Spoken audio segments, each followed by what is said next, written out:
ओम साईराम। तुम जीवनर सेही कारण खोज जहा द्वारा तुमको आगकू बढ़िबाकू प्रेरणा मिलिब। सेही कारणटी तुमर काम होई पारे किंबा तुमर परिवार सदस्य होई पारंती किंबा तुमर सांग होई पारंती। जेतेबेले तुमको सेही कारण मिलिजिब तेबे प्रत्येक दिन सेही कारण को प्रेरणा बनाई ताहा उपरे काम करिबाकू तुमे प्रत्येक सकाळे खुशी खुशी रे उठिब।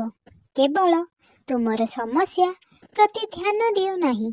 समस्या तो आसे जहा द्वारा तुमे निज भीतर को देख एवं तुमर सेही शक्ति को चिन्ह जहा तुम भितरे लुचि रहिछि। सेही शक्तिर प्रयोग करी तुमे समस्त समस्या को पार करि परिबो।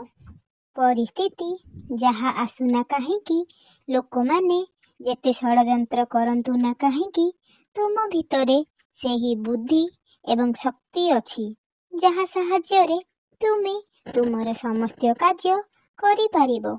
समस्या प्रति अधिक ध्यान न देई तुम कर्म करि चल। मो आशीर्वाद रु तुमे खूब शीघ्र किछि हासिल करिबो। खुशी रे रुह। ओम साईराम। जय साईराम।